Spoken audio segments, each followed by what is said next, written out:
Good morning.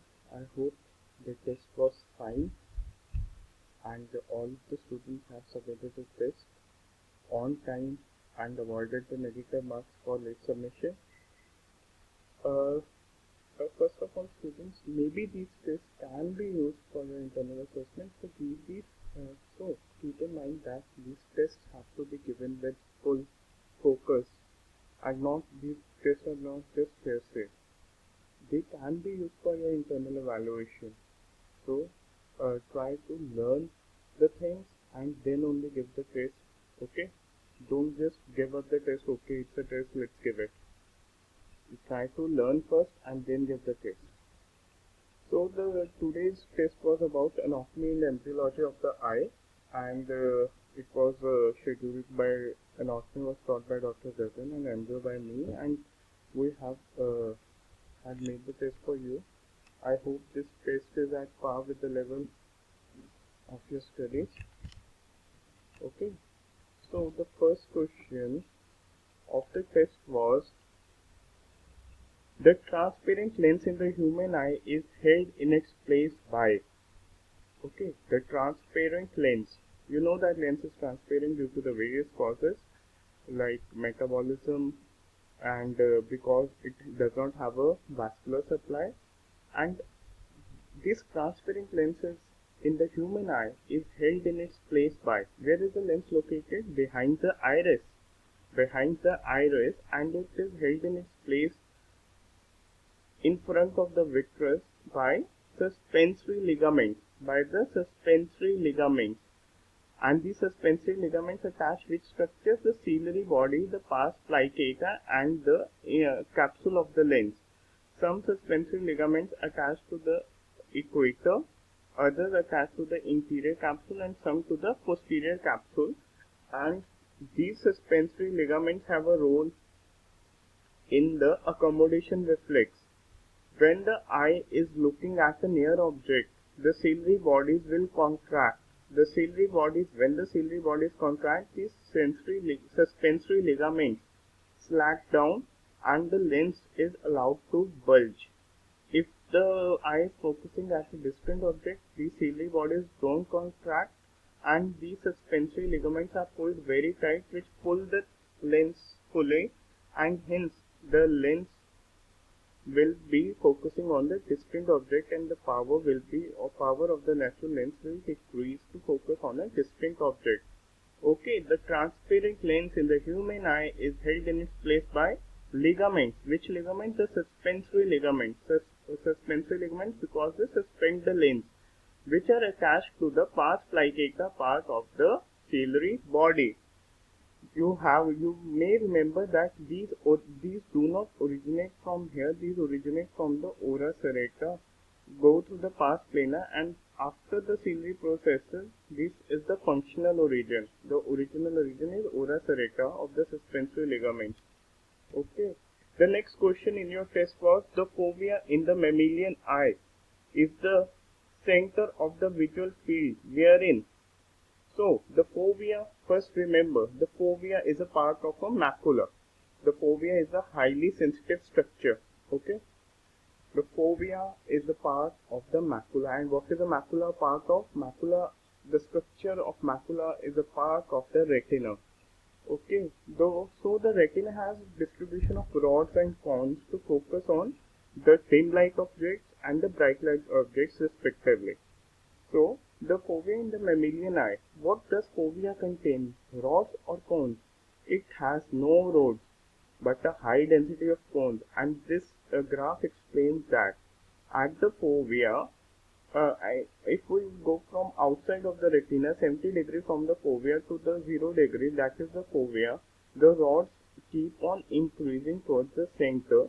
But at the sharp center, at 0 to the 10 degree in the fovea, that is the parafoveal area, the rods keep on decreasing, and at the fovea it is absent. Same is the the structure and the rods. And if we talk about the cones are very less at the periphery. They start increasing when it is around 20 degree from the fovea, and there is a sharp rise after 10 degree. after 10 degree around that is the parafoveal area, and the foveal area has a very high number of cones. But at the fovea, that is the 0 degree, the rods are nil, and the cones are the highest, about 1,60,000. And at the blind spot where the nerve fibers exit, no fovea, no rods and cones are present. And at the blind spot, no rods and cones are present. This completes your second question. What was your third question? What is the function of the pupil? You remember the pupil acts as a shutter. Pupil acts as a shutter so that the lights that are focusing on the retina can be focused on the retina. Okay. Pupil also acts as a shutter, and as it's like a camera, the camera has a shutter so that the light from the periphery, light around the is cut off from focusing on the film. So the pupil also has the same function. That is, the pupil controls the retinal illumination. That is, it controls the amount of light entering the eye. Hence, it also controls the reduction in optical aberrations. That is the confusions due to the optical aberrations which occur due to the light focusing on the different distances. And also the pupil helps in increasing the depth of focus. Okay, and the clinical importance of pupil is it is an objective indicator of the light input. How much light is entering the eye, we can see from the pupillary reaction. If there is a difference in the size of the pupil, that is anisocoria, we can know which eye is affected. It is also a pharmacological indicator if we have put some pharmacological drug into the eye. And it is also helps in judging the insight of wakefulness, especially in the coma patients. So what is the function of the pupil? So the first option was sends messages picked up by the retina to the brain. This is not the function of the pupil, this is the function of the optic nerve. It is the hole that controls different amounts of light. This surely is the function of the pupil. C option was the colored part of the eye that controls the size of the pupil. What is this structure? This is iris, and this is not pupil. Pupil is not a structure. It is the absence of iris at a place. And the colored part of the eye that controls the size of the pupil is the iris because of its dilator and constrictor muscles. What is this D option? Transparent jelly-like fluid that fills the eye and reflects light. It is a vitreous. What was your fourth question? It was structures that originate from the neural crest cells does not include. You have to remember this fable. I had discussed this fable with you in the class. You have to remember this fable by heart. Still, you have to remember if you don't remember the other things, you have to remember at least this thing, that the surface ectoderm gives rise to lens, that the neuroectoderm gives rise to the retina, and the ciliary and the iris epithelium, and the optic nerve, and also the vitreous. And what does the neural crest cells give rise to? Corneal stroma, corneal endothelium, trabecular meshwork, that is, except the corneal epithelium, all the other structures of the cornea, stroma of the ciliary body and the iris, choroidal stroma, including the melanocytes and the sclera. So the structures that do not originate from the neural crest cells are ciliary muscles. What does ciliary muscles originate from? Ciliary muscles originate from your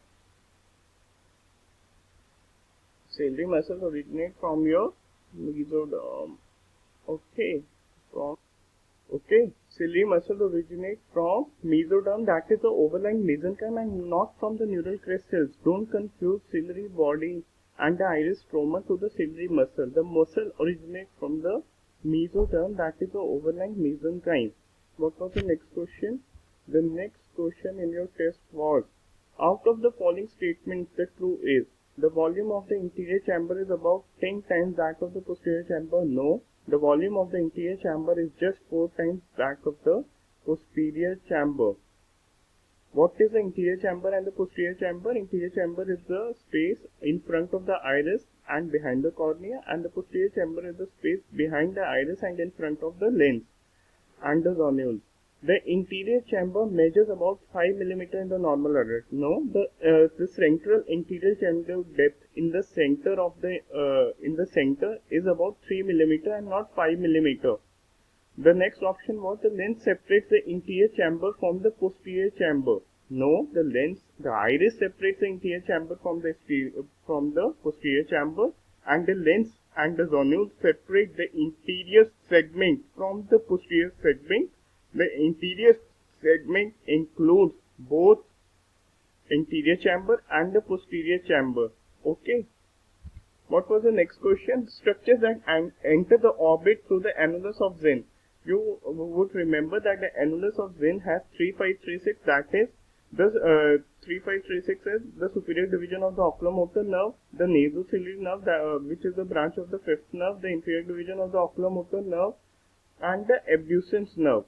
And the lacrimal, frontal, and the trochlear nerve don't come into the orbit from the annulus of Zinn. They come out from the annulus of Zinn from this part of the superior orbital fissure, the superior division part of the superior orbital fissure. What is the next question in your test? The next question was the following nodes receive direct lymphatic drainage from the eyelids except.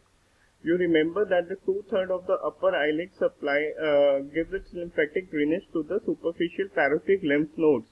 Okay, the superficial parotid lymph nodes have both parotid node and the preauricular nodes, and the upper 1/3 of the eyelid and the lower 2/3 of the eyelid gives its lymphatic drainage to the submandibular lymph nodes.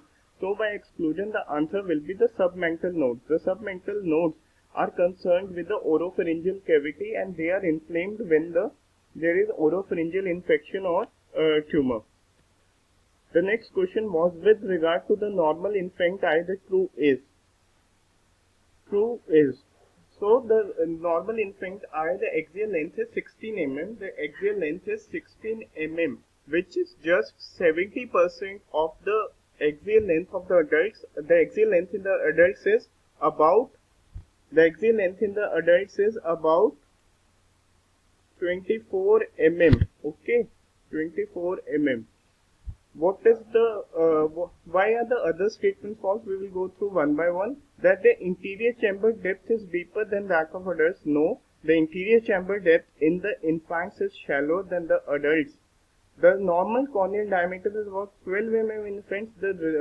This statement is false. The normal corneal diameter in adults, the horizontal normal corneal diameter in adults is about 12 mm, and in infants, the normal corneal diameter, when we consider a newborn, that is till about 1 month of age, the normal horizontal corneal diameter is 9.5 to 10.5 mm, and more than 11 mm in the newborn gives a high suspicion of glaucoma. At 1 year of age in an infant, the normal horizontal corneal diameter is about 10 to 11.5 mm, and diameter more than 12 mm is abnormal, and more than 30 mm is a high suspicion of glaucoma. We have to remember these. And the first option, that is the poor pupil dilatation, is due to incomplete development of the sympathetic supply. No, the amount of light because of the poor pupillary dilatation is due to the incomplete development of the visual pathway, and it is also affected by both the sympathetic and the parasympathetic, and not just the sympathetic supply.